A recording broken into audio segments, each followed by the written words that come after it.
leaders in Straitway. I have some good questions, and I have a good panel lineup. As you can see, I got Elder Kabir, Brother Gideon, and of course, Pastor Dow. Okay? And we're going to get this thing, we're going to go right into this. We're not going to waste a whole bunch of time. And we're going to go down the line the same way I introduced everybody. And the first question that we're going to present these brothers with is, over this dead season, what spiritual insights and lessons have you taken away from this dead season that we had? And I'm gonna turn it over to Elder Kabir. The thing that I've picked up so far in the dead season is okay, yeah, it's gonna echo. Y'all let us know how the audio is. We are in a big room, so there is gonna be an echo to a certain degree. So, but y'all just let us know in the comments if you can understand what's being said. okay. Can you say the question again, please? So during this dead season, what insights have you taken away from it? What have you learned? What wisdom have you gained? What did you observe? You know, maybe spiritual understandings did you get during this dead season? What have you taken away from it?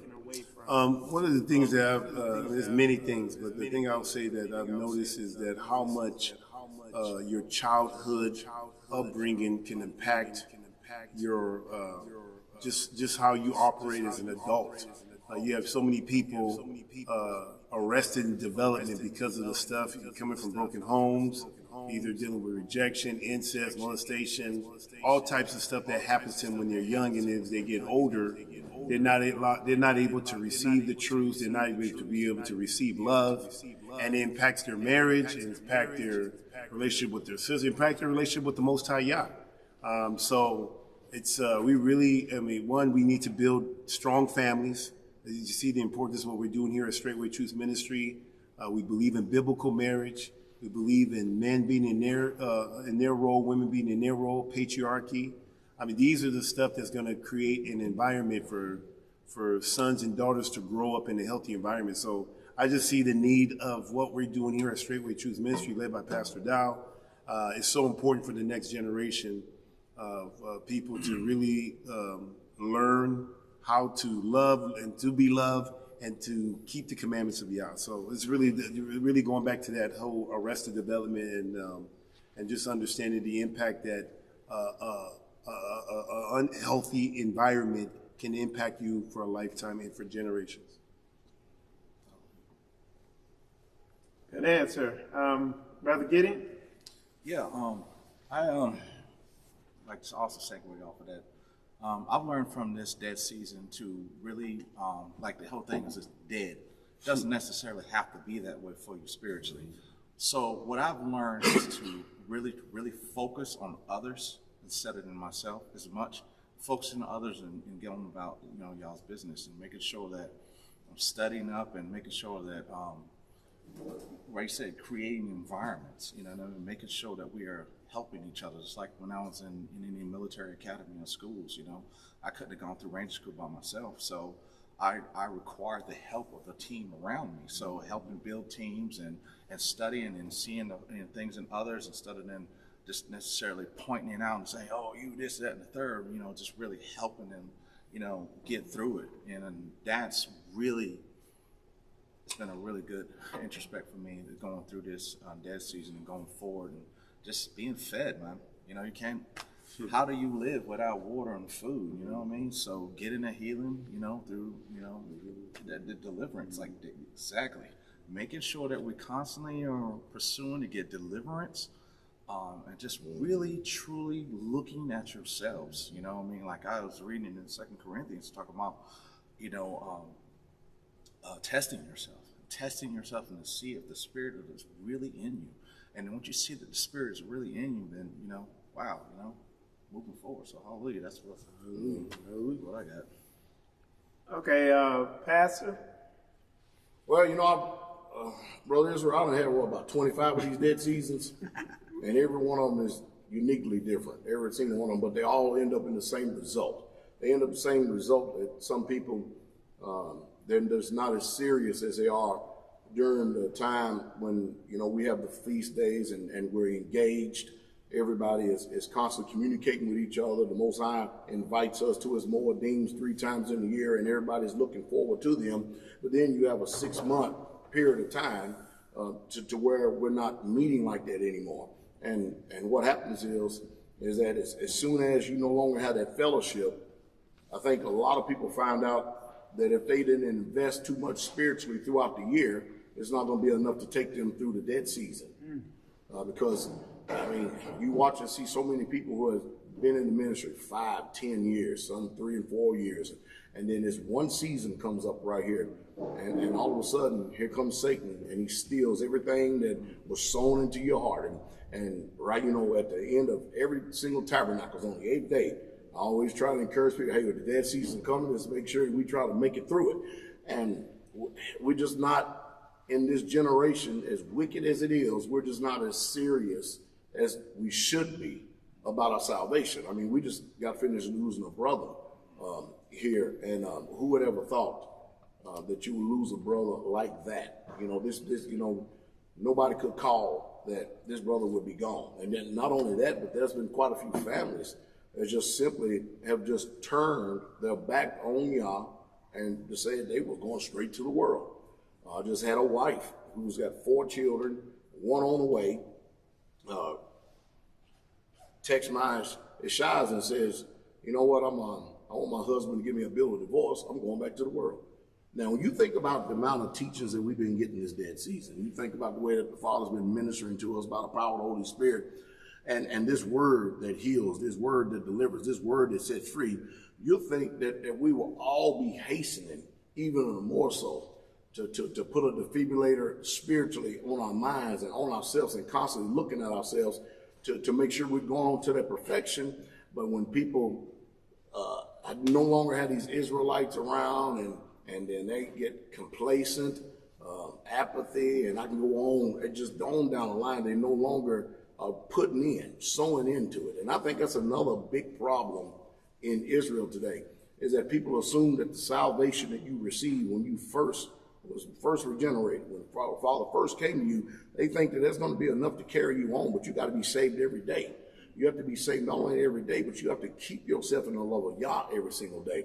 So the dead seasons for me, it is just that. It's a dead season because we experience more spiritual deaths. Anytime a brother or sister separates, it's painful to sit there and watch the people go back to the weaker, beggarly elements of the world where we have all been delivered from. And all of a sudden, you're saying that the sacrifice that the Messiah made for you, made for us, and now it's been counted an unholy thing.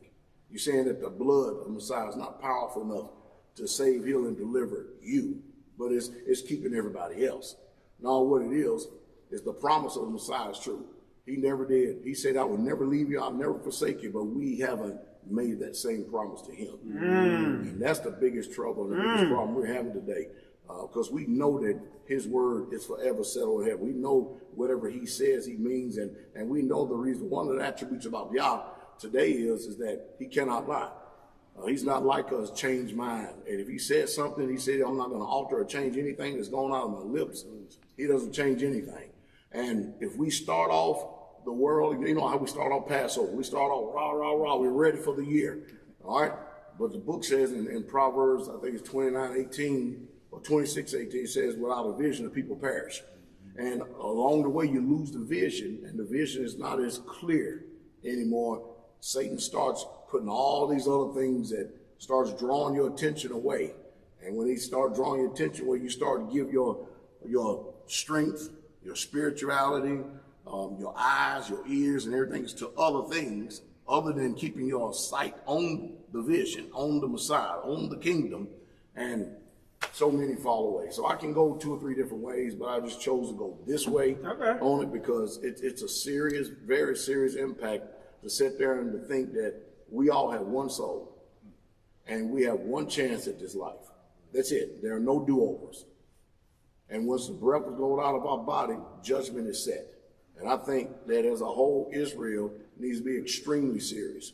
Stop looking at the world. Stop looking at how everybody else is laxing the laws, statutes, and commandments of Yah.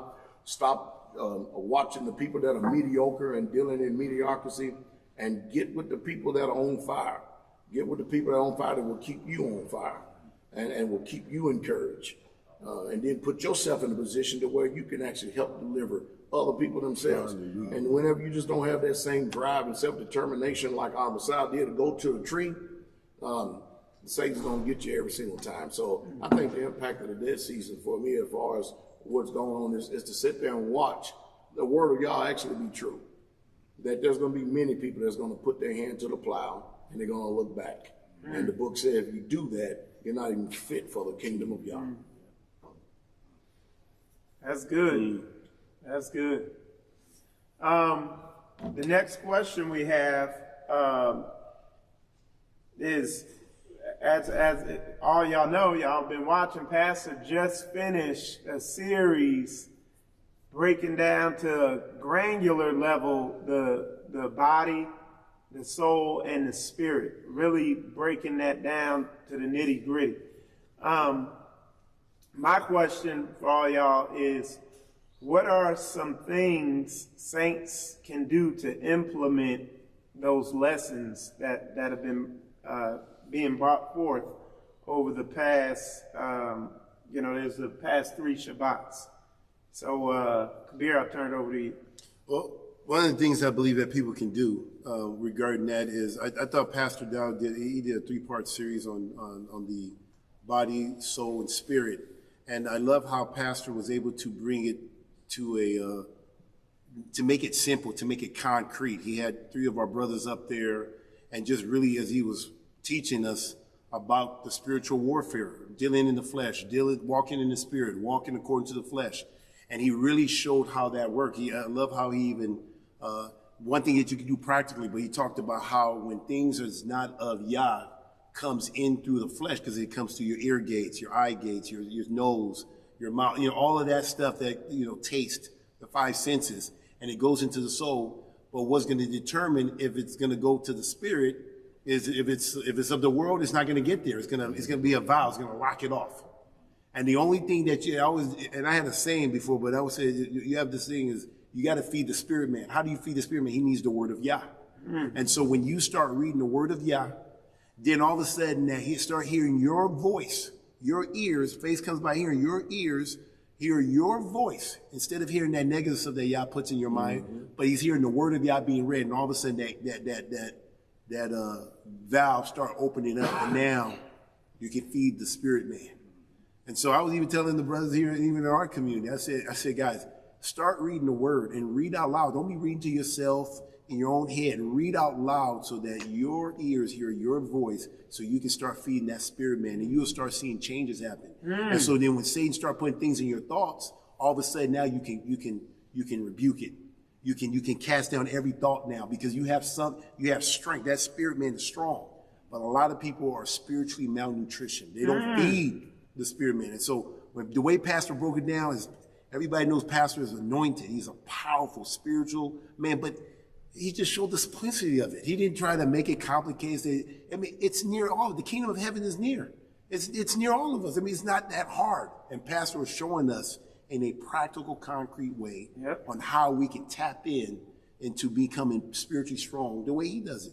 Just read the word. That's right. Read out loud. Believe the word. Start walking according. Then all of a sudden, you're going to start walking according to the spirit and not to the flesh. Anyway, I just thought, it was so depth. I'm just trying to bring it down to something, just to answer your question, but it was very powerful, very practical, and very concrete. And so, great study. That's an archive that you need to just have and just teach your children. Even the little ones knew how. Even the little ones even understood that body, soul, spirit. Everybody had a name and everything. So, hallelujah. All right, That's good points. Brother Gideon? Yeah, I agree with you, Evan. Like I said, when you staying studied up, that's important. You know, like with the whole thing is about this dead season. You know what I mean? Staying studied up and going through it and feeding that. So when he talked with Pastor and talked about hearing those voices, that music, that audible thing that's coming from the world, that's in your flesh, that now you're reading and hearing the word of God, it's louder. You have to be a more louder, audible sound to you. But I also have to say, making yourself accountable.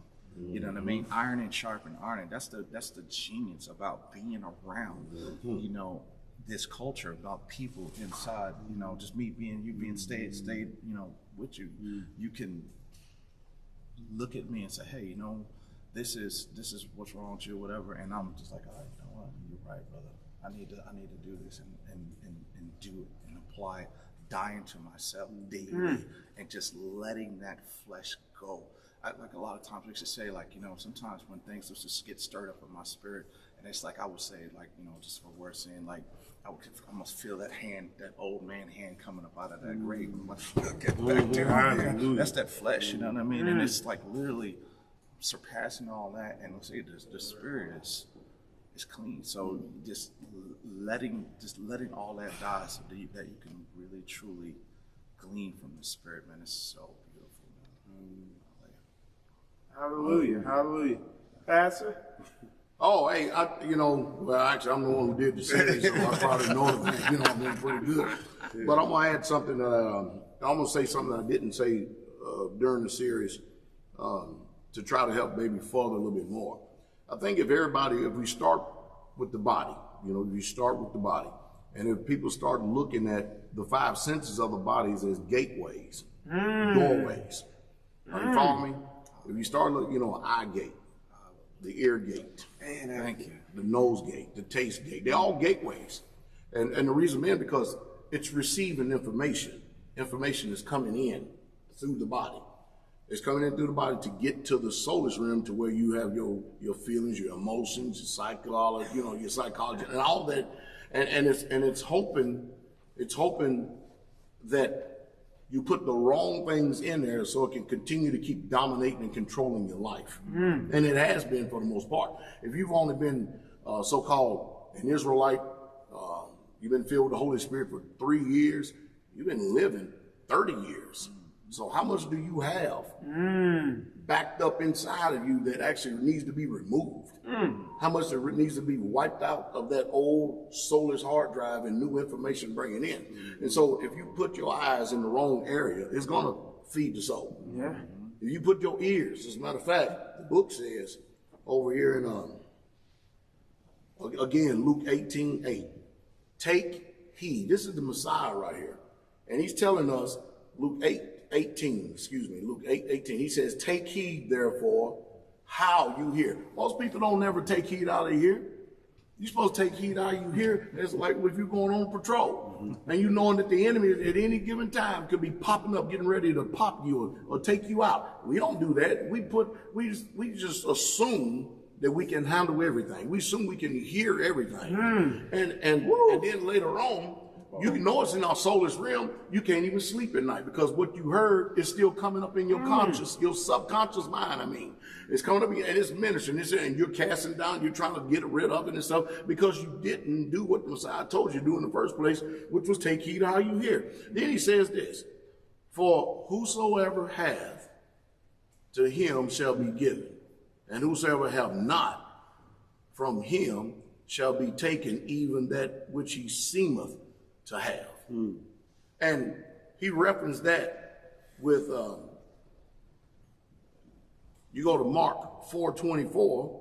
Sorry, go this way, man. I have to go this route. That's fine. Let's go to Mark 4:24 here.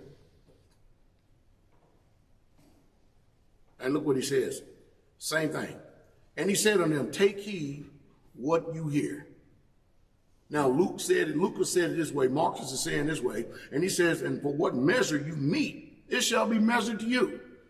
And unto you that hear shall more be given.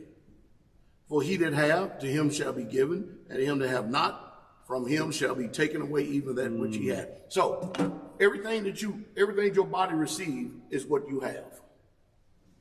what are you sowing into this field right here? Good or bad? Because whatever comes into this body, these gates right here, it's going to germinate. It's going to go out.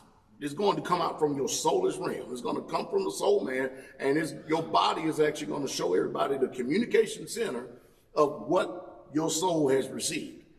So if I receive nothing but good things from y'all, then that means I can actually, from this body, I can actually what? Sow good things unto you. But if I receive nothing but bad things from the world, then all I have for you is bad things. And if you don't sow, like the book says, to the Spirit, how in the world are you going to be able to teach not only your own self, but even to teach others? How are you going to be able to deliver others when you're not paying that much attention? So if you don't guard your eyes, you don't guard your nose, you don't guard your ears, if you don't pay attention to all that, the bad stuff is going to overwhelm.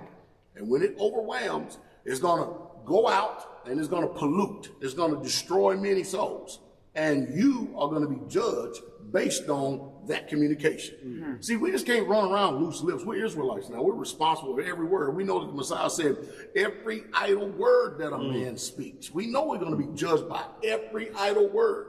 An idle word is a word that's even said with no thought. This is stuff that is down inside of us, and we just speak with no thought whatsoever at all, and don't think that we're going to be judged. We're going to be judged by the thoughts and the intents of our heart. Then the heart is associated with the mind is associated with the soul. And it all is coming through the communication center in this earth suit right here, which is the body. And if we're not sowing to ourselves spiritual things like we should, I mean, we're born again. Man, come on. Everybody that's really, truly walking with Messiah, we love spending time with him. We love spending time with the family.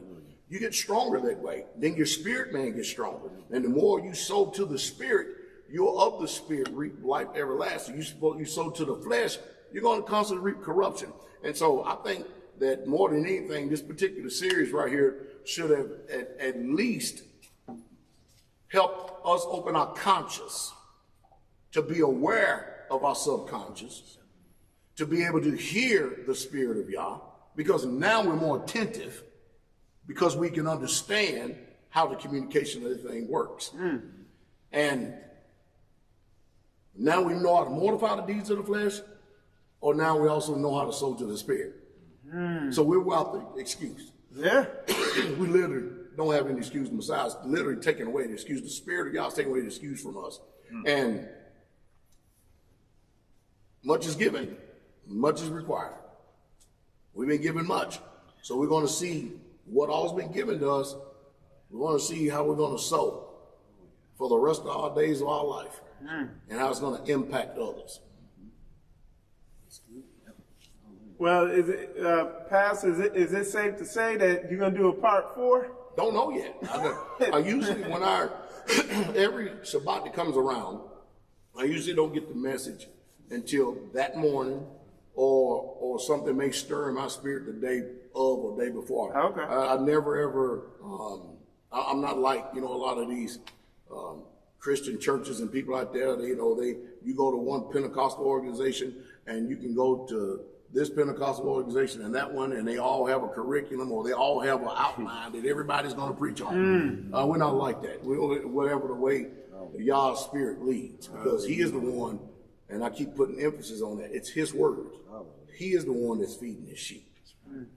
We're servants. We're different nothing from servants. That's all we do. And remember, Yahshua said, whatever you hear me say, I only say what the Father say. Whatever you see me do, I do what the Father does. That's the same thing. It's not by power nor by might, but by his Spirit. Every single thing is by his Spirit. So, will there be? Don't know. I don't know, but it's hard. We could go on. I don't know yet. I'm sure I'll get it. All right. So, for the next question is something kind of Kabir mentioned very briefly earlier in this interview, but of course I want everybody to elaborate on, and that is, how important is it to raise our children and have our family in a set-apart environment, especially in this toxic culture that we see. I know coming up here, we were in O'Hare Airport, and I was walking, and I glanced, and there's this big, like, banner thing up there, and at first glance, it was ballerinas on there, you know. And I glanced again, and some of them were men. I was like, what? It's like Twilight Zone. Like, you be walking, you see something, it's like, oh, that's your... Yeah. So, but again, so how important is it to raise our children, our family, our wives, to fight to have that set apart environment? So, Elder Kabir, I'm gonna turn it over to you. Thank you. The way I answer that question is yes, it's very important that you rear your sons and daughters in a set apart environment. If I may, can I just read a passage here? Absolutely. This is one of my. I used to, when I played for the Green Bay Packers, I used to sign this, and I used to write down, my signature, put Deuteronomy chapter 6, verse 4 to 9. But I just want to read a small part of it. It says, "Hear, O Israel, Yah our Elohim is one Elohim." It says, "And thou shalt love the Lord," I'm going to use the King James, "Lord thy God, with all thy heart and with all thy soul and with all thy might. And these words which I command thee this day, and it shall be in thy heart." Now this is the part I wanted to do, verse 7. Mm-hmm. "And thou shalt teach them diligently unto thy children, and thou shalt talk to them when they sittest thy down in thy house, and when thou walkest by thy way, and when thou liest down, and when thou risest up, and thou shalt bind them for a sign upon their hand, and then they shall be frontlets between their eyes, and it shall even be written on their gates in their house." And so when I think of this stuff, it's talking about every moment. It's not just when they go to Sunday. I'm talking about like my Christian days. You just go to Sunday school, or that's it, or when they go to church. No, this should be every day of the week, 7 days a week, right? When they wake up, when they're walking along the road, when they sit down, when they lie down, when they rise up, it should be, and it's not just haphazardly, it should be done diligently. And one of the things I wanted to share, because I actually took this passage very seriously when I was a Christian. For 16 years, I was very diligent in rearing my children up. I made it so, I was so diligent. Now, this is just what I did as a Christian, but even when we drove around, I have a DVD in my car, right? And the only thing I would allow my children to watch on there, it had to be something biblical. That was it. Like, and I'm thinking, like, man, I'm really doing this like on the road. When we walk and when I'm talking to them, I was always incorporating the word. And I did all this for 16 years, and everything I'd done, gone. Now, I'm not saying that it's a guarantee, it's a tramp a child the way he should go. When he grows older, not depart, right? But the thing that I feel like I did wrong was I built my house on sandy ground. See, this is where Christianity wasn't a set apart. They weren't keeping the commandments of Yah. Everything was so different. So my children were learning one thing at home, but then they go to a Christian school, and then they go to a Christian church, and they'll go to all these people, and they have all these different denominations. Some keep none of us keeping the commandments. The law is done away with. And so I look like the family that was like weird, and we actually ate the diet. We practiced keeping the commandments on how to eat. So I'm here trying to live this thing out. And now I'm thinking like, well, I did all that, but because it was built on sandy ground called Christianity, it was like nothing. Like all my work is just, I guess, when the storm came, it just came crashing down. And now, the last 5 years, almost going on 6 years now, I've been living on community. I have my woman now. I have sons, right, in this. And I'm thinking like, wow, I literally can fulfill this even more. I don't have to put on a tape, I don't have to put in a DVD just to fulfill that. Just living on community, being around the saints, keeping the commandments of Yah. They literally get it when they wake up, when they lie down, how we treat one another, how we talk about each other, the questions they ask. We have an amazing pastor who preaches so well. We go over what he talked about. I mean, it's just part of our life. The way we serve, even getting ready. I mean, everything we do, now I'm literally fulfilling this. Now I'm building my house on solid rock because we live in a set apart lifestyle now. I don't have to worry about sending my sons and daughter to some public school or even private school. When I say private school, it's not even really private, but you send them to a private school that the government still controls. All my sons now are being reared up in homeschool. I'm the one, I get to determine what they learn. And so I can't stress, man, it's so important. I spent thousands of dollars trying to educate my first set of 8 children in the ways of Yah. And it was horrible. And this one, it's all around us. Everything we do, it's about Yah. Now, when I say that it's about Yah, when we keep the Shabbat, prep day, everybody knows school is over. See, look, everything's revolving. School is over, guys. Hey, today's gonna be short because we gotta get ready for, we gotta labor to enter that rest. Then you have Shabbat.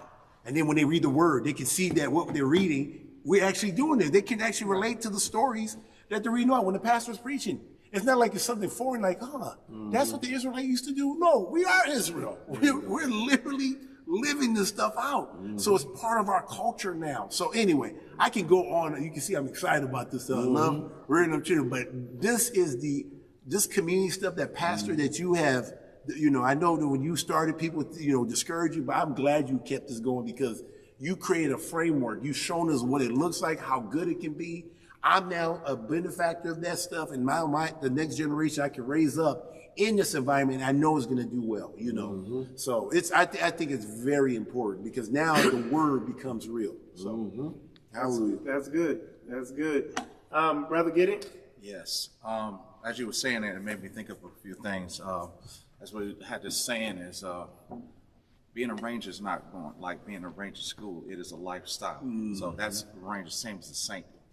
Having that set apart spirit. And then one of the things I have truly benefited from this is actually seeing my children in that home with those sisters down there in North Carolina and how the love that is given to my children and being of like, just like we were talking about before, it is so beautiful when I look at my daughter and she just look at these women and they're pouring into her positive stuff, not negative, the things that they learn from the world. It's just love. They've grown up in a loving, nurturing environment. My son, I remember I expressed this to my family in North Carolina, and I was telling them how blessed I am to be able to raise my children in this environment where they're not exposed to these things. They don't have to deal with those things like you talk about, some fat fish wearing tootsies and all this other stuff. They don't have to deal with that kind of stuff. And it's such a blessing to see it every day.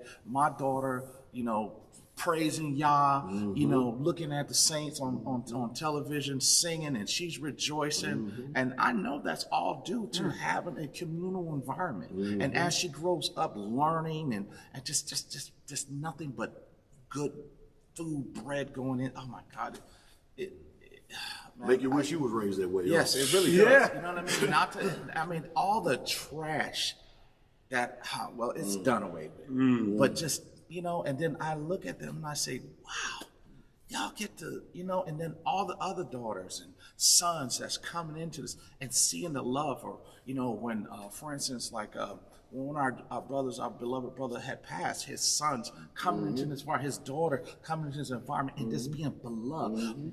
Men, real men, taking them boys in and hugging them and just your mind and just feeding them, and it's oh my God, it's so beautiful, man. And I've never seen such beauty in my life, and that's what this is all about, and that's worth fighting for. I'm telling you, I love it every day. Thank you. It's good. It's good. Glory to the King. Glory to It really is. Thank you. All right. Hold on 1 second. I'm just setting something up on here. Okay. Pastor? Oh, well, I'm a broken record. I'm a one-string banjo on this one. But let me add something to this. Again, I'm going to say something I haven't said recently.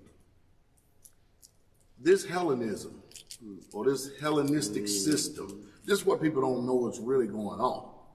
The only thing that's going on today is the same thing that went on for centuries in each and every single empire. We've got the people in this world, they want our children. They even want us. They want us. And This is the deception of Christianity. This is the deception of some of the so-called Hebrew Israelites. When you soak in and you immerse yourself with the people of the world, when the book says, love not the world, neither the things that are in the world, for all that is in the world is the lust of the flesh, the lust of the eyes, and the pride of life.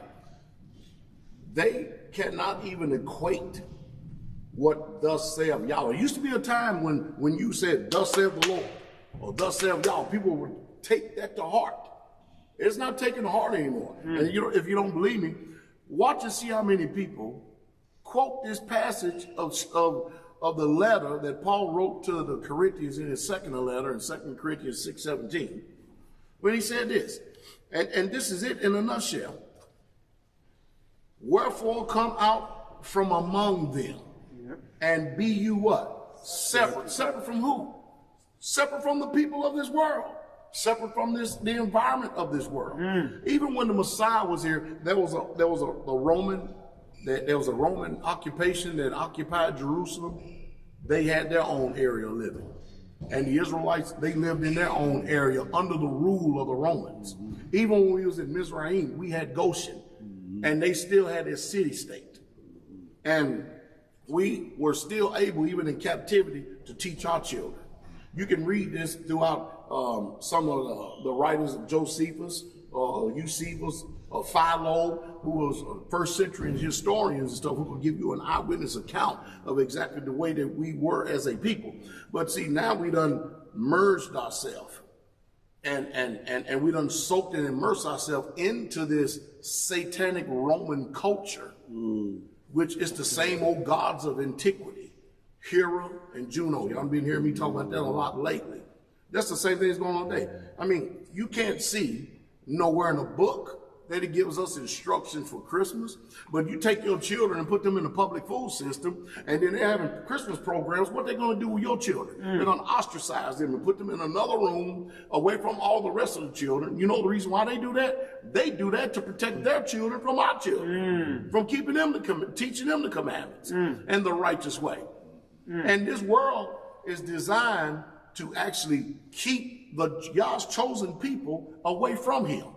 They want you to be part of them. But the apostles, the prophets, the Messiah himself, all of them said, look, you can't be out here immersing yourself, soaking yourself with the people of this world and still be my disciple. You can't be my taught one. You can't live a set of rainbow. They got tattoos all over their face and stuff. Eyes are black, piercings all over themselves and stuff. I don't want them confused. I want them to know right from wrong. That's right. I want them to make a clear distinction, know what the clear distinction of Yahweh is. So the Messiah, he put this out here for us for a reason, to come out and to be separate for the sole purpose so that we can go in. But people don't want to do that today. What people want to do is they want to hobnob and they want to immerse themselves. I done set up here and messed up my thing right here. There it is. He says, wherefore come out from among them and be ye separate, saith the Lord. That saith Yahweh, our Elohim. And touch not, Lord. That saith Yahweh, our Elohim. And touch not the unclean things. They eat unclean foods. Our children don't eat unclean foods. Being separate means to be sanctified. Being sanctified means to be set apart. Being set apart means you're set apart for the use of the master and him alone. We belong to him. He shed his blood for us because we belong to him, not for us to set up there and soak and immerse ourselves with the people of this world, to feel comfortable with the people of this world, and then to have them use trick phrases and words. Well, how are y'all evangelizing? How are y'all able to get out there and preach? How did Messiah do it?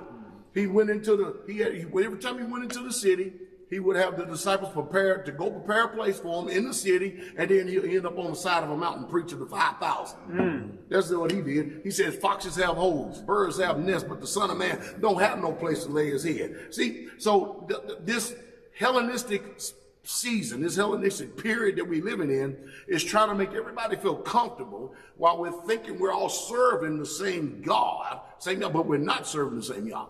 Because if you watch and see how we worship, it defines who you really truly serving. So no, we're supposed to train up our children, not the public school, ain't nobody else. And look, you got to be a fool to set up there and let the people who enslaved you teach your children. You got to be, something is wrong with you. You think they're going to teach you? I mean, look at the governor down there in Florida, DeSantis. What's one thing he done? To make sure that black history ain't even never taught in the public food system down there. Now, what's the reason why? Because they don't want that guilty conscience coming up on them for what their ancestors has done. They don't want that. But, there's the law of sowing and reaping. And what have you done? It's going to be done unto your children. It's coming unto you. And they don't want that taught and stuff. They want to erase everything about history and stuff and make it act like it's never even happened or any of that. And they're not. We teach our children to keep the commandments. We teach our children to keep y'all's set apart feast days. We teach our children to obey y'all. But you go out there with these people in this world, they're going to teach them Christmas. They're going to teach them Easter. They're going to teach them everything that is against y'all, while at the same time saying we're worshiping and serving the same God. I'd be damned if we are. No, we're not either. So the sole purpose of us to come out and be separate is so that when we do rear up our children, rear up our families, and the next generation go on, that we'll have a holy generation. We'll have a set-apart generation that will carry on this torch until the Messiah comes. And our children will intermarry with each other. And our children will rear and raise up families, and they'll keep the commandments. Because you remember when Yahshua said, he said, when I come, will I find faith on this earth? The way things are going today, no, it's going to be slim pickings to find faith on this earth today, because everybody who say they got faith are nothing but a bunch of stage-playing satanic hypocrites. They all align, and they don't like straight talk like this, because it brings a lot of conviction upon them. That's the reason why with vigor, and with force and strength and life and stuff, with everything that I've got inside of me, I'm going to continue to keep thundering this word right here, because I know it's right. Because you can see the fruit of it. Yep. Just like what Brother Gideon said. You can see it like Brother Kabir said, Elder Kabir said. You can see the fruit of it when you watch our children. You can see the joy of y'all on their face. They're not coming back home confused, because they're at home. So when we're separate, all we're doing is obeying what Yah says. Absolutely. Be ye separate, touch not the unclean thing. And then he turns around and he says this. Look what he says right here. He says, and I will receive you. I guarantee you Christianity is not going to preach that. I guarantee the churches of Christ ain't going to. I promise you, the Hebrew Israelites would never touch on this scripture. How you going to touch on it when you're supposed to be an agricultural people and you sit up here and stairway living in New York?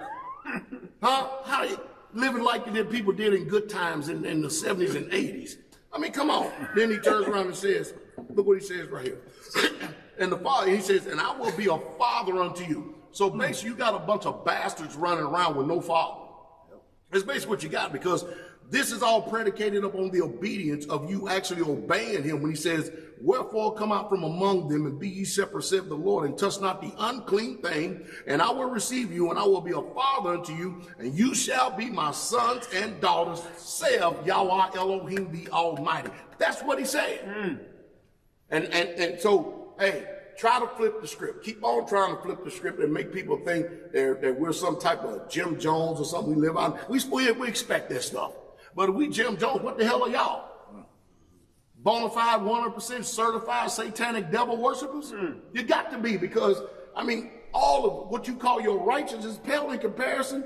Your children are getting ready to get turned out by all the predators out there who are seeking them, because there's no way they can keep them colonies and them cults out there going without being predators upon the righteous seeds or the righteous children who are being taught right. That's what Satan is out. He still, till this day, is after the seed.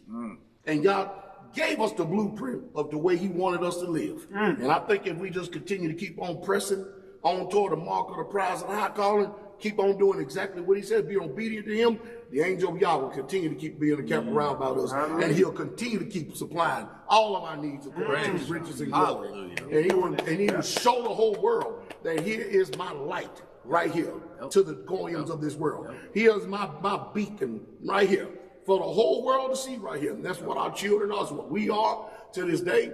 And to be able to rear them in the law, statutes, and commandments, out of which that satanic religion says you don't have to be obedient to it, which is nonsensical as I don't know what. It's crazy to see what people have done to their minds. So in order for us to preserve ourselves and to preserve our children, we would never, ever, ever get the depthness of this word until you start getting around the people who are living it, and of this word until you start getting around the people who are living it and obeying it. That's good. And these Hebrew Israelites are not obeying it. And these Christians damn sure ain't obeying it. Right. That's good. I'm sorry, bro. That's good. passionate right Hey. now, man. But I don't know how you gonna raise a goat in the city, man. I just don't know how you gonna do it, man. All right. Everybody here, everybody on this panel has function. Pastor, Brother Gideon, and Elder Kabir have all functioned in, I guess you could say, high-level professions, high levels of the military, high levels of athletics. And we're going to kind of dive into some things along that line. The first question is, how can the saints support their leaders? What can they do to be an asset to their leaders? What should someone's mindset be in regards to the leadership that's over them? And so, Kabir, I'm gonna let you go in on that. Answer that question, but the thing is, love Yah. Love Yah with all your heart, all your mind, all your soul, and to love your neighbor, your brother. But I want to go with this one here. In Hebrews chapter 13, verse 17 says this. And this is how you do it. It says, obey them that have rule over you, and submit yourselves, for they watch for your souls, and they that must give an account, that they may do it with joy, and not with grief, for that is unprofitable for you. The way I would purpose is, the way I mean, I came into this ministry, but even before coming to this ministry, you know, I started off in my father's home, right? And I was just a little boy growing up in my dad's home, you know, and I just grew up learning to obey him. You know, that's all. That was my life. I obeyed him. I wanted to hear my dad say, "Good boy, proud of you, well done." You know, this was the typical life that I grew up. I mean, I don't know how typical it was for everybody else, but this was my life. I remember playing football, and I remember playing high school. My dad said, "Hey, this is your coach. You obey him." And so I knew that if I did anything wrong with this coach, he could beat my ass, and then my dad would come. Wow. Shalom to the Israelites. Shalom, sir. All right, is it back up? Shalom, brother. How y'all doing? Shalom.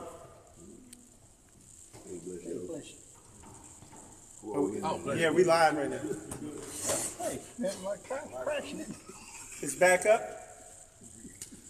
The feed back up. Okay. All right, so we're back up. Let me go. All right, go ahead. Do I need to start over? Probably. So the question is, how do you support your leaders? And so the way I support my leader is, I just take it to Hebrews chapter 13, verse 17. It says, obey them that have rule over you, and submit yourselves, for they have watched for your soul, and they that must give an account, that they may do it with joy, and not with grief, for that is unprofitable for you. The way I look at this is real simple. I grew up in a home. I'm very thankful. I thank my father because he was a disciplinarian. You know, he didn't. You know, I wasn't American. He wasn't. You know, I guess I'm more Americanized than anything. But he disciplined me. And so, growing up, my dad, I had to learn how to obey everything my dad told me. That's it. I wanted to hear my dad say, "Well done, good boy. I'm proud of you." This is what I live for growing up in my dad's house. Just to hear my dad say, "Well done." And so, now go on to college. And all the way to the pros, have the same mentality with whoever my boss is or my coach is, whoever. I just obey them. Now, some people used to make fun of me and say you're your teacher's pet or your uncle. But that you are what you call your brown noser or you're a company's man. I was accused of being a company's man playing for the Green Bay Packers, and so I've always just done that naturally. So I come to Straitway Truth Ministry. There's truly a hierarchy here. It's patriarchally. There's commandments that's very clear. It's not follow statutes and codes but there's really clear like what to do, who the leader is, what they require of you. And so I come in here and saying that, okay, this is who this Pastor Dow, this is who Yah has given us. He said, I'll give you pastors who will feed you, right? Knowledge and understand according to his heart, right? And so we got it. I mean, we got a beautiful structure here, right? And so I'm saying, okay, I'm going to come in here and I'm going to come and help Pastor Dow do a good work. And what Yah's doing through, I'm going to come here and help because I know this is where Yah sent me. He called me to Straightway Truth Ministry. And so the way I look at it, if I can help you guys out there, anytime you have somebody that you're submitted to, look at them as whoever, like in my mind, Pastor Dow is like my husband. Just in the structure of Straightway Truth Ministry. I'm his bride. And I'm going to serve him like a good bride would to her husband, right? Now, he's not Yeshua, but he's the representation because Yah has chosen him for such a time as this right now. And so I come in to be a helpmeet to my shepherd as he tries to do things. I listen to what he wants to do. I follow the instruction. If he tells me to do this, I go here. And then he said, well, I'm going to put you over these people. Then I'll say, okay, I'm going to do this. And then if I need instruction, I go back to my master, or in this case, pastor. I go to him and say, how do you want me to do this? And he'll give me some instruction, but pretty much he'll tell you, you know what to do, go do it. And so I like to think that I'm a help to my pastor. I don't want to bring grief to pastor. I want to bring him joy. When he comes here, I want to make sure I treat him good and make sure I'm doing a good work. When he sees the saints that he has put me in charge over, that he sees that I'm doing exactly the things he's taught. And so as a person who's in that situation, the best way you could do it is, if you're a brother, how do you want your wife to treat you? Mm-hmm. That's how you should treat the person who's ruling over you. Are you going to be talking behind his back? Are you going to do pillow talk and be telling your wife, murmuring and complaining? Because all the stuff you're doing, you're teaching your wife, your woman, how to treat you. If you want to learn how to be a good husband, learn how to be a good bride by obeying those who rule over you. Now you will have the ability to teach a woman on how to be a good bride. You can now teach her how to love, because we're the one that's creating the image and glory of Yah, right? And so when a woman comes up to you and says, well, you don't understand what it's like to be a woman. Oh, yes, I do. Mm-hmm. Or if you're dealing with a woman that you bring in polygyny to it. Well, you don't know what it's like to be in the polygyny. Oh, yes, I do. I played football. Okay, we had a husband, and we had all these coordinators. There were other brides, and you had position coach. I was just a player. I was all the way down. I was a concubine. I was a handmaid. You know what I'm saying? I mean, to get to that head coach, I had to get to my husband. I had to go have a special meeting. I had to go to this person to get to this person to get to that person. So I know the competition. Oh, somebody comes here, and guess what competition do? It makes you better. Mm-hmm. A guy comes here to play the very position you playing. Do you get mad at him? Do you try to hurt him? No. You feed off of each other. If he does well, may the best man win. Okay, hey, you're the starter. I'm going to back you up. Now I'm going to back this guy up and help him out. But then if he goes down, I'm going to come in, play as good or even better, and take this opportunity to become the starter. That's the mentality that I've always been in this family structure, and it's always done well. And in a football, you have to be one mind to win. You can't everybody can't say, well, I want to do it this way. I want to run this play. No, the quarterback calls a call or the linebacker calls a call. Wherever that call is, everybody goes in there and execute. That's it. There is no, even if he's wrong, guess what? If you do what he says, you're right. But if you do your own thing, you're going to end up being wrong because you didn't follow the team. So anyway, that's how I look at it in a practical way. Is I try to see myself as a bride to Pastor Dow in this regard. But if it's, I know when I think like that, I'm thinking like this is my opportunity to serve Yeshua. We always say that we serve Jesus. Well, how do you show you that you're serving Jesus? By obeying those who rule over you. And if I reject pastor, this is how I think. If I reject pastor, I'm really rejecting Yah. Just like when he told Samuel. What did he tell Samuel? He said, they're not rejecting you. They're rejecting, or Eli. They're rejecting me. He didn't say, well, because you're old. Yeah, I get why they don't want to follow you. No, he says, they're not rejecting, they're rejecting me to rule over them. Give them what they want. Give them a king. Mm-hmm. So anyway, that's how I kind of look at how you can help your leader, is come in there to help and not be a hinder. Go there, be an asset, not a liability. Sorry, anyway. All right, Brother Gideon. Yeah, well, I have to lead on my military experience, if you don't mind. No, yes, that's a good one. So in the military, in the Rangers, we all have a 5-paragraph mission. And basically, one of those things is we always have to understand the mission statement of our commanders, all right? And understanding his intent. Once you understand your commander's intent, now you find that it's going to support that. You have to support it. And it's said best. I'm not even going to say it in my own words. So I'm going to go to the book. Exodus chapter 17, verse 12. But Moses' hands were heavy, and they took a stone and put it under him, and he sat thereon. And Aaron and Hur stayed up his hands, and the one on one side and the other on the other side, and his hands were steady until they going down under the sun. Now, what does that mean? We have to find something of our leaders that we can help them in and support that need. If something like, for instance, I had a skill set in weapons and things like that, well, I found a need that I could take the load off of him holding his hands up. And I remember one of the guys that was, one of the guys that lived with me, he said, am I helping you hold your hands up? I said, yes, you are, brother. You truly are. And that's how he approached me, pulled me to the side, and he said, am I helping you hold your hands up? And that's what we must do. Exactly what Elder's saying right here. You have to support your leaders in those ways. Find something. There's always work to do. Seal talks about it all the time. We all talked about when you're in a CQC situation. Find work. You go into that room, find work. There's something in there. You know what I mean? You got to go to a canary, crow. What you got to do? Something, crow. Do something. There's work to be done. And once you understand that man's mission statement, which is easy, you know what I mean? He's spreading the gospel. So how am I going to support that in finding those needs? And if it's just me obeying him, Brother Gideon, I need you to go over there. Yes, sir. Absolutely. I will be there. What time? There you go. That right there is one of the best things I believe you can personally, because that's what I would want from my subordinates, the people that have supported me, to do just that. Even when I'm sitting here struggling on something, trying to figure it out, hey, can I write that for you? Man, you right. Thank you. I needed that. That's what. Hallelujah. That's good. We can obey these heathen, in the military or coaches. How much more a righteous man? Oh, righteous much more righteous. Hallelujah, glory to the King. Now, Pastor, you can elaborate on that, but I had a question for you.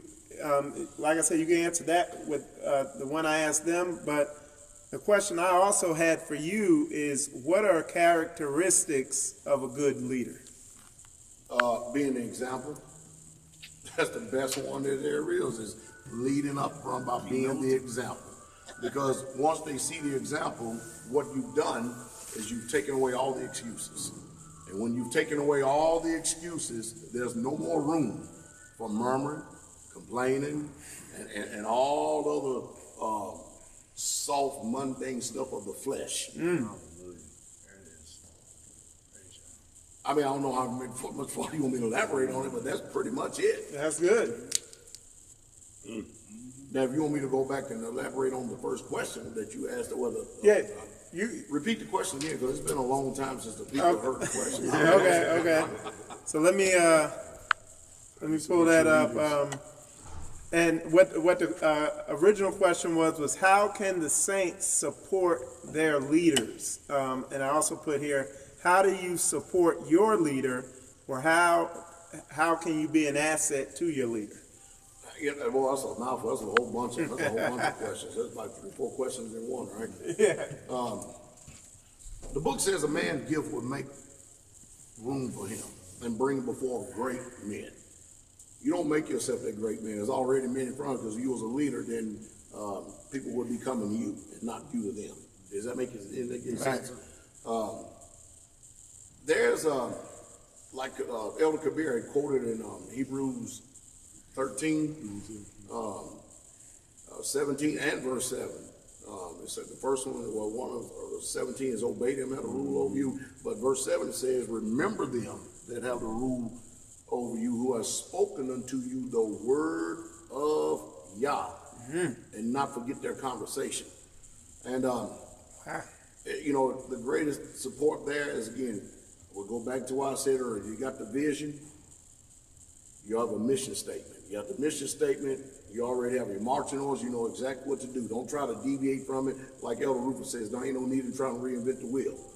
How you going to sit up here and reinvent something that's already been working for a long time? You know what I mean? If you want to add to it and make it better, you can make it better by coming alongside and then putting your hands and your strength there. And if there's any modifications that's there to be done, it'll be done for the betterment of the whole entire work and not just a glory for one individual. Now, I'm saying a lot in this in itself. But it's funny, because I was speaking to my ushers this morning, and I went over Ephesians, the same thing they did. And I went over Ephesians 5:22 and I said, I read the word says, here it is again, and here's the key to Israel right there and Israel's success. Wives, submit yourselves to your own husbands as unto the master. For the husband is the head of the wife, even as the Messiah is the head of the assembly, and he is the what? Savior of the body. Okay, so the husband inside the house is the savior of the body. How do we know this? Let's go down to verse 33. Nevertheless, let every one of you so in particular so love his wife, even as himself, and the wife see that she reverences her husband. Word reverence means worship. That's a serious level of submission right there. That is a level of commitment right there. Are you following me? Yep. Think about that for a second. Because we know that the husband or the head is like in the stead of Messiah in his home.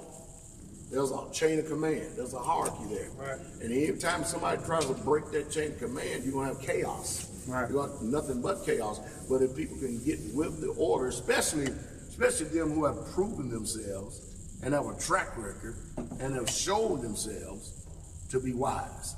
Especially when you can look at their footprint, like you often say, and you see their footwork, you know, look, you can put a spotlight on it. Look at all you want and try to find anything in this and let me know if you see a crack so we can fix it. But it's going to be extremely hard for you to find one, though, in this because, hey, you got a lot of dents in the armor, but you ain't going to find too many cracks at all because we got on the whole armor. And it's all about submission. It really, truly is. It's all about submission, and it's all about trusting who Yah has put in front of you. Yes. That's what it's about, because to do that is to trust Yah.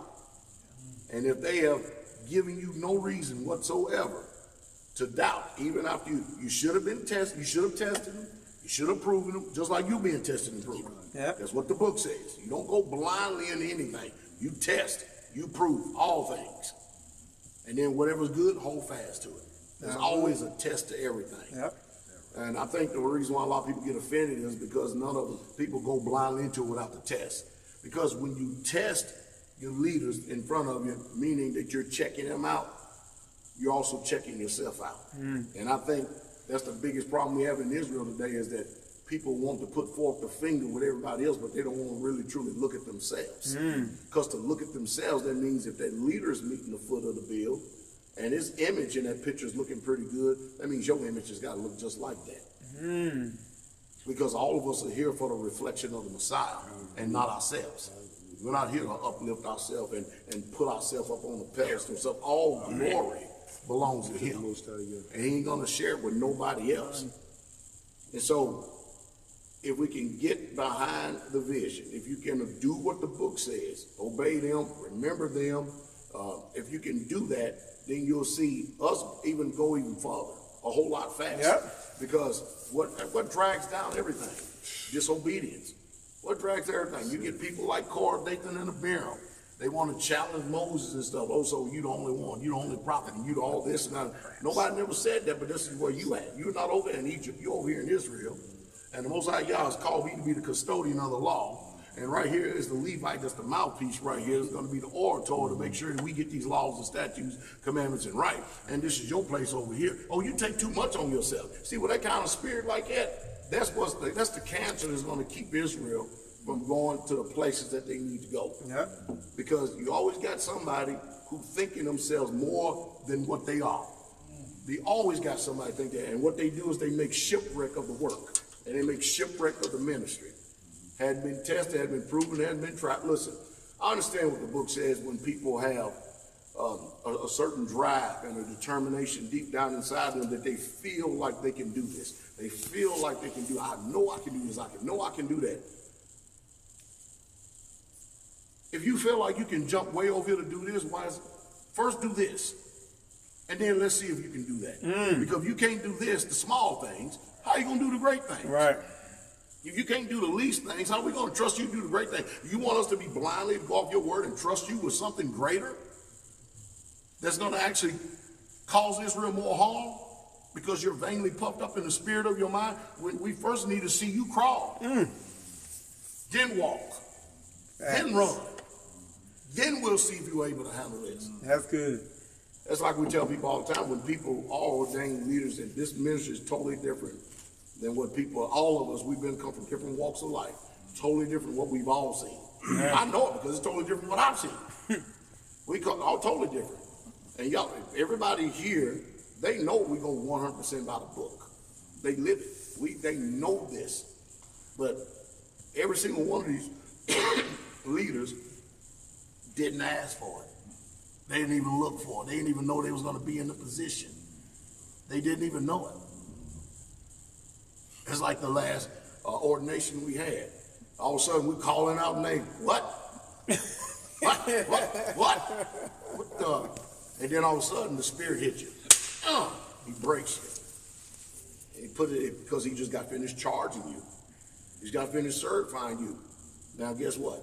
So much is given, as much is required. And guess what, leader? You're going to receive a greater condemnation because you're sitting here in your stead. So going back to the wives over here, I said, isn't it amazing? If a woman would quit trying to be the eyes of a man, quit trying to lead the man, stay in your place, submit to the man, the way that it's designed to be, and stop acting like hero.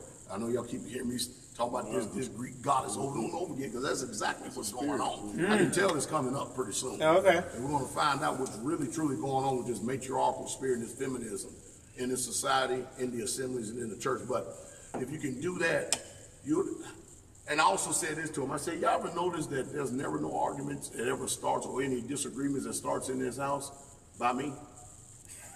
The Most High don't start arguments with us. Nope. He just simply tells us his will. He communicates us his will, and that's it. There's no exchange of flow of information on why you want me to do this or how you want me to do it. It's not like that. And you go back to the military. See, that's the one thing that, and at one time I used to have a philosophy, man, everybody needs to go in the infantry. Everybody needs at least 2 years in the infantry. I mean, straight up, just start there. And you know the reason why? Because if you're a private, you don't have no information for the sergeant, the buck sergeant, or the specialist, or the staff sergeant, or your team chief, your section chief, or your platoon sergeant. When you're in the military, you're going to do what you're told. Just like that centurion said, oh, I recognize authority when I see it. I'm a man under authority, and I'm a man in authority. I can tell one to go, he goes. I tell him to come, he comes. All you have to do is say the word. You ain't got to come, just say the word. I recognize authority. Today, people are so puffed up and so damn prideful, they don't know authority. And they learned this from the lack of discipline. That's not only in the homes that they were reared in, but this society, this rebellious, anarchist society. And it does nothing but shortchange the power of God. When we constantly have to go around and try to put out fires and put out irons about this disobedience and this complacency and this lackadaisy and this excuse making and you understand what I mean? Right. I mean, if you're in a position in place and you want to be recognized and you believe that you're equipped, the Most High, he'll get hold to the leaders. Yep. I promise you, he know how to get hold to the leaders. Yes, he does too. And he'll get a hold of them too. And if you have a gift that believe me, the leaders will recognize it. Because I myself as a leader, there's nobody going to be a leader in Straitway just because you want to be. And when I'm talking about leaders, we have people that are leaders of home fellowships, but they're not leaders in the ministry. They're just a leader over that fellowship. Right. They're not, they're working them ways and working themselves up. And now you have leaders over communities. Now that's a leader. So that's a whole total different ball game right there. That's a difference between a home fellowship and a community. Is that right? Yeah. That's like a hell of a lot more because it's a whole lot more personal. That's like when you have your own family. You the head of that family, and then whatever shines that you have in that family is a whole total different family than the rest of the family. It's a whole lot more personal. It's a whole lot more to it than that. And if a man does not know how to rule his own house, how can he take care of the house of Yahweh? You can't do it. Nope. You can't do it whatsoever at all. So submit, obey, just like we do to the Father. Stop trying to figure out everything, because what's going to happen is like we just had a brother, and I'm going to finish on this at Straitway. He had moved from New York with the New York Saints to Clarksville. He's been with them for years. I'm talking about at least 7 years, at least somewhere between 7, 8, 9 years, somewhere along in there, right? And you ever met a person that can't be corrected? Mm-hmm. And they can't be corrected. The word is incorrigible, incorrigible. Okay. Incorrigible, a person that can't be corrected. You ever been around a spirit like that? That where they see things a certain way and they hear things a certain way. So this brother heard me say that if you are living around a home fellowship or something like that, and you're not under no obligation whatsoever at all to actually be a part of fellowship, you don't want to. You take your family to do this because you're not on a community and stuff, but you're not going to grow unless you're there. But you know what the person heard? You know what they heard? If these people like this, they hear things according to their own will and their own way. That's how they hear. Mm-hmm. Well, see, Pastor said I ain't got to be a part of this. See, so I can go kick track. And guess what? He gone too. That's what he wanted. You know why? Because he didn't want to be under that. He didn't want to be under the authority of a person that we placed in authority. Mm. And when it says obey them, have the rule, it didn't say apostles, prophets, evangelists, pastors, and teachers. It says them who simply have the rule. Right. Period, point blank. So this man is basically saying, I'm not going to have no man to rule over me. Mm-hmm. And first of all, if anybody's a ruler, you know good and well, anybody's a leader, let's use that because this world's crazy. If anybody's a leader, the last thing you want is to be responsible for somebody else. That's where it goes back to the book of Hebrews where you got to give an account. You got to be extremely careful how you deal with your sheep, who he gave his life for. Because he's going to be judging you for it. So we're not going to sit up there and deal with you the way you deal with us, what you've learned after this damn Hellenistic world out here, this Roman-centric world out here. There's a whole lot more conviction there. There's a whole lot more responsibility there. But if Israel can get behind each other and just get with y'all's program and do what it says, we'll prosper a whole lot more than what we're doing now. Well, with that answer that you just gave, Pastor, you were hitting some of the stuff that that's in this next question I'm gonna bring out, and that question is, and we're gonna start with Elder Kabir. It's how have you changed over the years when it comes to dealing with stubbornness, disobedience, as far as with patience, long suffering, all that with these types of saints that all y'all on this panel know, we encounter. So Elder Kabir, I'll turn it over to you. I don't know if I changed much. I mean, if I think I'm able to identify them faster now. I'm able to discern faster. And once I identify that somebody has a rebellious spirit, I'm just going to either make them quit by just demanding more from them, and they eventually will quit within a 2 to 3 month period. But if they are willing to be a teachable spirit, then they will break through, and then they will just be a good thing. So, I mean, I learned that from football. I mean, you don't have to beg somebody to be on the football team. It's a privilege. It's an honor to be on the team if you're trying to be on the team or in the military, whatever it is. And if you want to be a part of it, you're going to do what is required of you to be on that team. So that's how I deal with it. It's the same spirit, but I just think that being in here, I've seen different variation of disobedience or rebellious. Before you don't see it because it's so subtle, but then after they kind of show themselves and it's been manifest, you say, oh, okay, I've seen. Because once you've seen the spirit, to be honest, I remember the pastor, he said it still, but I remember when he said, man, I've seen this spirit. He said, if I've seen it once, I've seen it 1,000 times. And it only takes once to see a spirit to be able to identify it quicker the next time. So that's how I do it. All right. Brother Gideon? I think for me personally, it's about me killing my own flesh first, starting with me, and so that I can identify such things. You asked the question, and it's multifaceted. There's not a lot of things to it, but it's just, you know what I mean? So,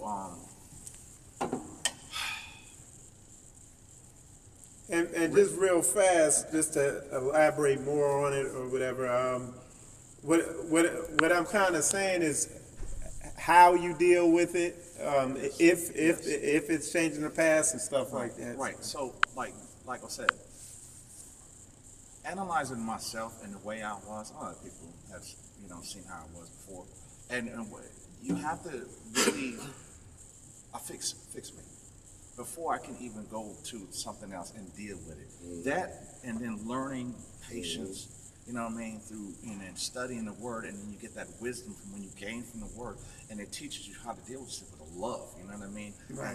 And then gleaning off of the man of Yah and watching him, like for instance that time when you had to deal with that deal bag that was, talking crap in the guy arguing with Right. I mean, that was in the assembly. An extremely teachable moment. Because I'm on the other side of the screen. If I had a teleport, I would have teleported and whooped his ass right there. That's the dude I was. It would have been like, hey, Pastor. I would have just went right past him and knocked that dude right out, right there. No questions. Nobody could have stopped me. But because I'm gleaning from him, watching him, I've learned. And then other things such as like Elder Rufus will say, oh, get my Elder Rufus on. I'm going to love you right on out of here. You know what I mean? And it's just learning from that and just watching the men of Yah who have that experience have taught me to be patient and then have that long suffering with these people. But like I said, it starts with you. You have to work on that boy, die to that one first. Then you can help others. That's about what's right, man. That's good. That's good. That beautifully too. He used it as a teachable moment. That was beautiful. That was a classic. That's classic. I tell you, to be there, what people don't know what was going on inside of me. First thing was going on inside of me was, I'm gonna give him about 2 more minutes, and I'm gonna break his damn leg and arm. and Pastor, if you could tell everybody what the situation was. Well, what happened is that there was this guy. Brother, his name is not important now. Anyway, at one time he was part of the assembly only for a few weeks. It wasn't a long-standing thing. And he was a young man, and then he decided he went away and believed he immersed himself in the scripture, so he's going to show me. You hear me? And mind you, I'm old enough to be his father. Are you following me? He's going to show me, but mind you, y'all sent him to me so he could learn. Now I guess he knows more than me, so he's going to correct me and tell me where I'm wrong at. And so I gave him the floor. He came back again. I gave him the floor. And I sat there and let him run the gauntlet. And so he's telling everything that I'm supposed to be doing wrong. And if you listen to that, you didn't hear one thing that was wrong. You heard something that he perceived wrong in his mind. But it was seriously just basically an attack. And so I gave him the floor. I went over and sat down in the front row and listened to it. That's the first thing on my mind. The second thing that's going on my mind is that, okay, I get this. I better exercise some patience and some restraint right here. Because he only got 10 brothers up there with him. I got 40 brothers in there with me. And they're all looking at me like this. They're ready to go. You understand what I mean? So as a pastor, I cannot act out of the flesh the way I normally would have if I was out in the world with no patience at all. Because in your patience, you possess your soul. So I have to look at the whole entire picture right here. All right? I mean, after all, when you get finished, nothing but just words anyway. Right. Are you following me? And I had to exercise some physical strength like anybody else, but I also had to exercise some physical strength for my brethren too, because these brothers, they would unleashed and mind you, they packing and everything too. And I mean, these brothers are ready. You know what I mean? Even one of my elders just couldn't take it no more. He went off. Y'all saw that too, right? So anyway, then I proceeded afterwards to get up. I got up behind him and began to dismantle him and show him how much of a child, how much of a fool he looked like. That tongue lashing right there in itself probably was worse than a whole lot worse than what he was actually saying in himself, because it made him look like that. So when the cameras was off, and we went to the back room back there, his wife, my mother Carol and I, but he's back there bawling and squalling like a baby. I'm doing nothing but just messing up, man. I keep on putting my foot in my mouth here. I've seen Esau tears before, ain't you? And he gone. You understand what I mean? Y'all believe in themselves to be this great leader and everything, and now the last I heard, last time I checked, they 100% all gone off in the world, still claim to be Israel. 100% of the world. You see what I mean? So, I think we can leave it with what they said, pretty much on that question right now. All right, and we're getting ready to wrap it up here. Last question, and again, this is a good panel to ask this question to, is complacency. I know Elder Kabir, he's played professional sports, and then of course pastor, and Brother Gideon, they've been in a profession where there's no excuses, and there is no such thing as complacency. It's just so critical. So if y'all could, I want y'all to drop some wisdom on that, and because I know all this ties together spiritually and literally when it comes to complacency. So Elder Kabir, I'll hand it over to you. Just about what about? What's the question? When it comes to complacency, as far as, like, for me, for instance, being a head of an assembly, I've seen, and being a mechanic in the Air Force, there can't be complacency. You can't get complacent with the job that you're doing.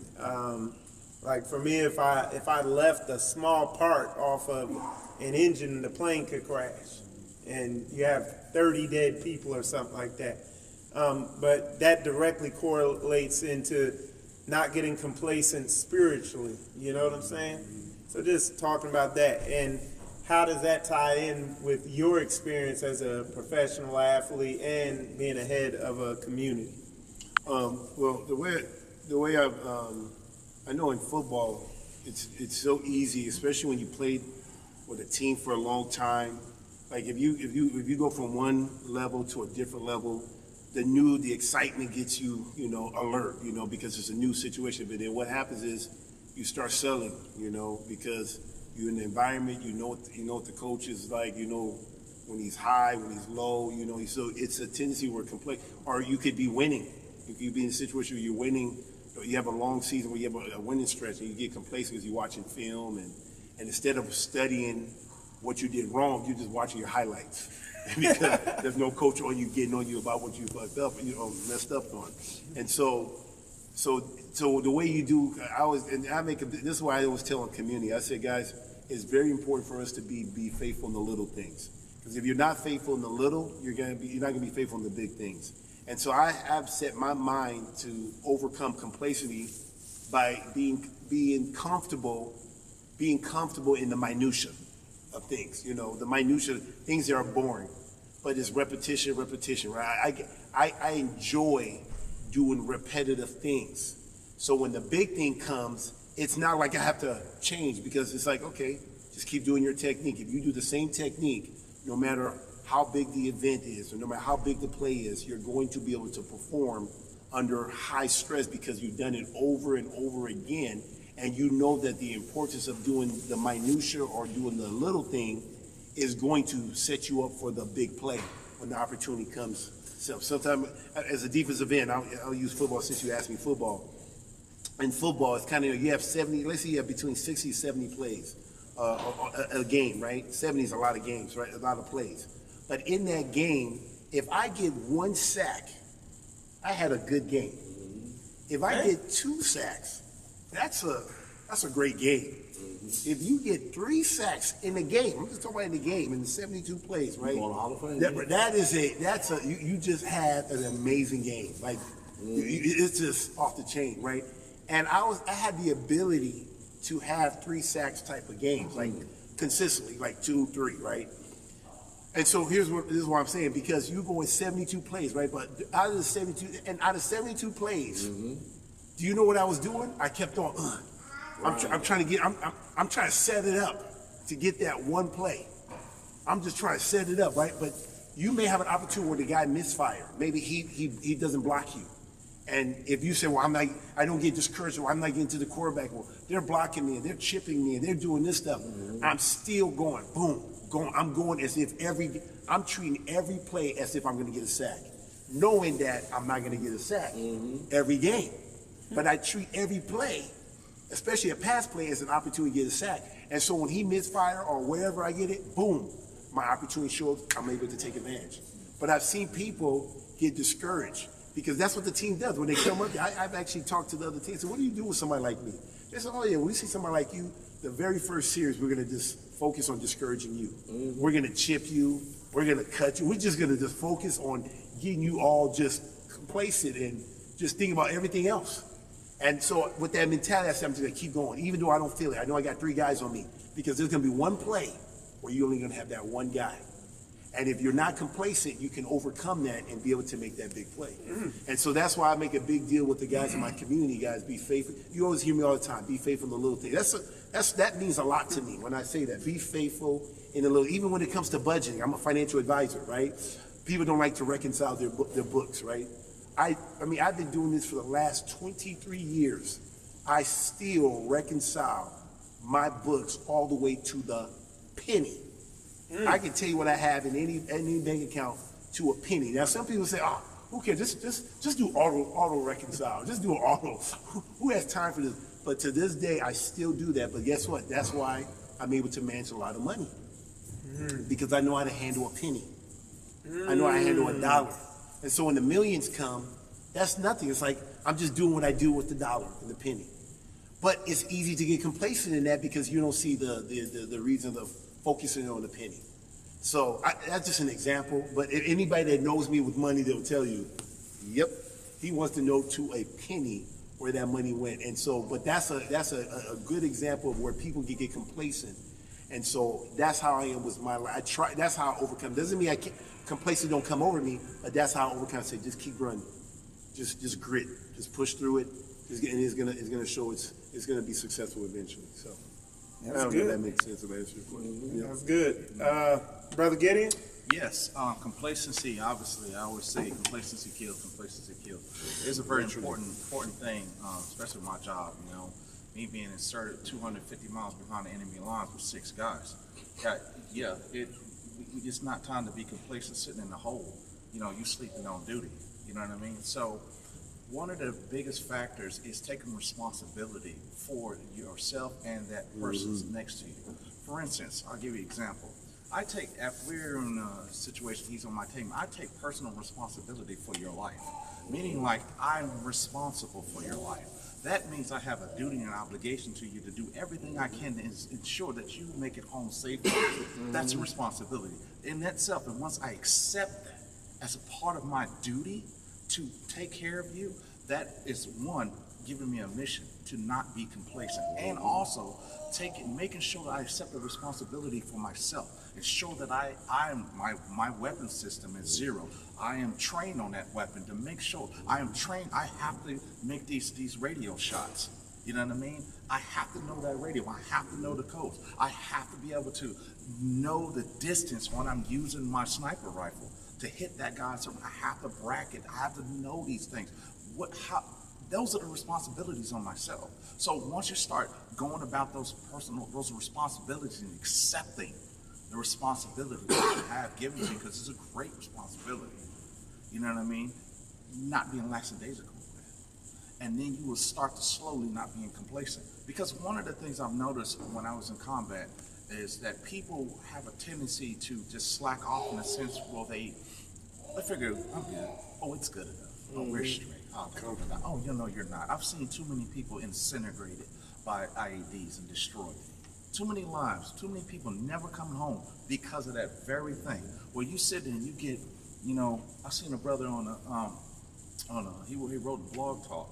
He talked about how he was a trucker and a trucker. Let me tell you something, my brother. Hats off to you, because I know what that is. I seen an RPG go through a truck, blow this guy up, destroy him, cut him in half, and kill the guy next to him. Okay? So opening up that door and seeing that chaos of somebody's guts and everything blown up like that all comes out of the truck. That's because somebody was complacent. You know what they did? I'm gonna tell you what they did. Well, so you have a certain thing that you're supposed to do when you get attacked. You're supposed to go past through the X, or basically where it's ambushed. Go up 300 yards or so. All right, go about 500 meters up. No, we're gonna pull on the side of the road because that person just struck. Only 50 meters, still in the kill zone. When the IED went off, and guess what they did? They just came right over the berm and they fired an RPG into the side of the truck, hitting the door and just cutting that person in half. The shell went through the guy. The whole thing didn't even go off. It went through him, cut him in half, and then blew up and hit his buddy because of complacency. Because, we have been up this road so many times. We've never had problems in this area. We got this. It's the same old routine. We do it every day. Our mom was, and then guess what? They're sitting there with their little earbuds in, listening to those stupid music, and then bam. Oh, what do we do? Because you never rehearsed, you never took the personal responsibility to make sure that you were looking, scanning. Taking the responsibility to know the plan and what you're supposed to do when you encounter an IED. And because of that, 2 people are dead. That's not taking responsibility. So as Israelites, we have to take responsibility for ourselves, especially in community. When you're in a community, you have responsibility. I said it then, and I said it again. Everything you do affects everyone else in that community. You have to take personal responsibility and know that position that you're in is a privilege that people out there don't have. You sitting your ass in this village under the protection of Yah. You have a personal responsibility of being there and duties that you have to perform in that duty. Other than get your ass out if you're not going to be a part of that. We don't need you. That's the responsibility. I take responsibility for every person on that community. Period, point blank. It is my duty, it's my obligation to them. That's not being complacent and making sure that I do it, and I do it efficiently and with joy and love. Sometimes it can be hard, but hey, you know what? I'm privileged to be here. Hallelujah. Hallelujah. That's my answer. That's good. That's good. Fast. Well, leaders are not afforded downtime. Leaders are not afforded days off. Leaders are not afforded the luxury of, I don't feel like today. If you understand what I mean. If you look at just the definition, both of them gave beautiful examples. And of course, complacent is kind of broad too as well. But if you look at basically the reason why a person gets complacent is because they're not critical of themselves, and they're not satisfied with their own self-worth and their own achievements. They're not accomplishing what they think they ought to be doing, and because of that, they become very apathetic and very lazy, and now we go back to complacent. That's what complacency is, being complacent. Just like he described. We done this before, and been down this road and stuff, so guess what? We're not in, hey, now I can put my guard down like we inside the wire. We good. Now you done lost some lives over there because you forgot your training. You didn't take the mission to heart. Too late to cry over damn spilled milk now. Just like he said, he can be out there, he get an opportunity to give maybe 70 plays in a football game. 70 plays.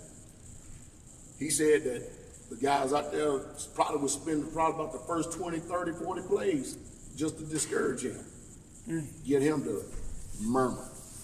Look what they're doing to me. That triple team, that double me and stuff. Yeah, if you got the right attitude, it's supposed to motivate you. The greater the obstacle in front of you, the greater negotiation there should be inside of you to be able to overcome it. But everybody is not like that though. They get discouraged, that's what complacency is. They get pissed off, that's what complacency is. They start dragging down the job, that's what complacency is. They start complaining, that's what complacency is. And they're no longer on the cutting edge of sobriety anymore. And so he said that the way he can overcome that is realizing that I got 70 plays. If I get 1 sack, I got a good game. I got 2 sacks, man, I'm good. 3 sacks, man, I may be ready for the Hall of Fame. You get it? You think about that though. So every single down was an opportunity just to get that 1 sack. You get it? Yeah. 1 sack. Now think about the guys who he had to go up against though. Offensive linemen can whoop their ass the whole game, put them on their back the whole game. Them offensive linemen pretty damn dirty, man. They some bad dudes. And that offensive lineman can look bad just 1 play. 1 sack. 2 sacks, your job may be up. Let that happen too many times, too many games. You understand what I mean?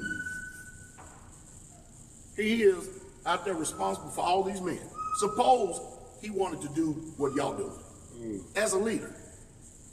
Chances are none of them ain't coming back home then. You got that right. Because somebody got to be sober. Somebody. Got to, and you can't, you don't have no downtime as a leader because you have precious souls in front of you. Sure, you can murmur, you can complain, you can do everything to everybody else, but you're not afforded that. Because if you got somebody that's over you, that loves you, if they ever see you doing that, no, they're going to pull you aside, they're going to tell you a little bit about yourself. And there's another problem with this soft generation right here. We don't like talking as men. Right. We wear our feelings on the sleeves just like women do. Run around like a bunch of skirts. Men today are more effeminate than women are. You can't say shit to them without them getting all in their emotions and feelings and stuff. To hell with the mission. To hell with what I'm saying to you is right. It's correct and stuff. You know the reason why I can't have you talk to me like that? Because I'm really pissed off.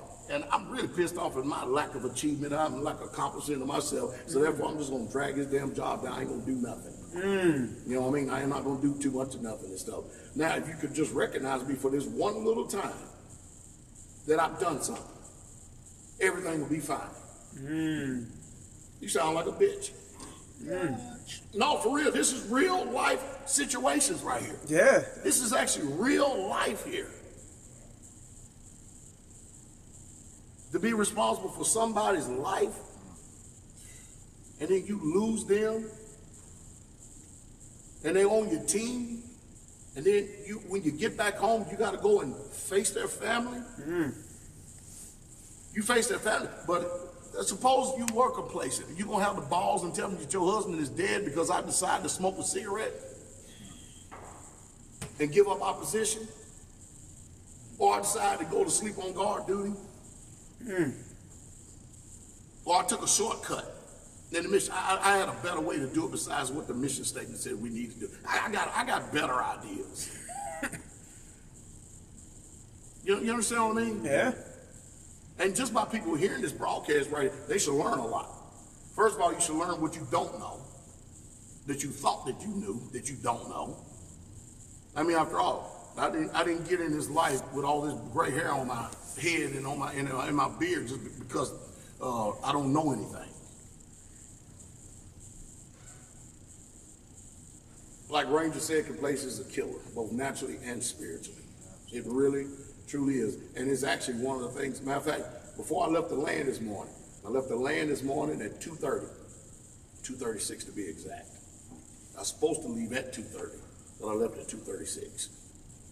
And I said to one of the brothers, I said, so tell me, it's 62 degrees outside. Now, this is not this brother's responsibility. You tell me it's 62 degrees outside, why is that heat lamp on next to that pump out there that's next to the creek? It's a pump that's next to the creek that actually pumps to the greenhouse, to the water tank next to the greenhouse. You don't need a heat lamp on at 62 degrees. It's not going to freeze.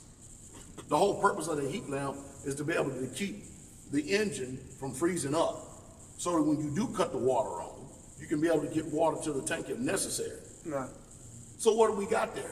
Just in this, we have complacency. Somebody decided that they just wasn't, it really ain't that damn important. Okay, my light bill says it's important. Somebody's important. You get it? Yeah. The chances of a fire starting right there says it's important. It may not be important to you, but the community is going to have to buy that pump. There's somebody else. It ain't going to be you. It's going to be somebody else that has to go out there and replace that pump. Spend the time, the energy, and the effort to do it. Right. While you decide that, you know what, it's cold outside, or it's raining, or it's too hot, or it's, you know what I mean, whatever the excuse is. You knew what you needed to do, but it wasn't important for you to do it. And because you didn't do it, it's setting you up for destruction later on down the road. That's complacency as well. That's why I say it can go 100 different ways on this. Right. Quite a few ways, but all these were very good answers. I mean, very good statements to this, and all I'm doing is putting a cherry on top of it. And the brother said, you know what, when I get back, I'm definitely going to make sure I mention something. I knew that brother would too. You know the reason why? Because that brother is 100% about the mission of the community. Praise God. And most people, well, you know, that was just that one time. Okay, how do you know it's that one time? That's the one time you saw. Because if a person does that one time, I guarantee you there's been another 5 or 10 times they done it somewhere else in another place on the community, which will affect the whole. How long does it take to go cut the heat lamp off? Oh, no more than your house is probably what? Maybe 60 yards from the pump. You can walk 60 yards, unplug it, walk back in the house, and you're good. But now we just rather leave it on. It's 60 degrees outside. See what I mean? So we've had, to finish this broadcast, we've had damn good examples of here of what it is. Yeah. And it should teach Israel what we need to be doing, some self-introspection, looking at ourselves, proving our own self to see if we're really truly in the faith. That's what we need to be doing. See if we truly fit the bill, or are we just an excuse making fool? No, it's for real.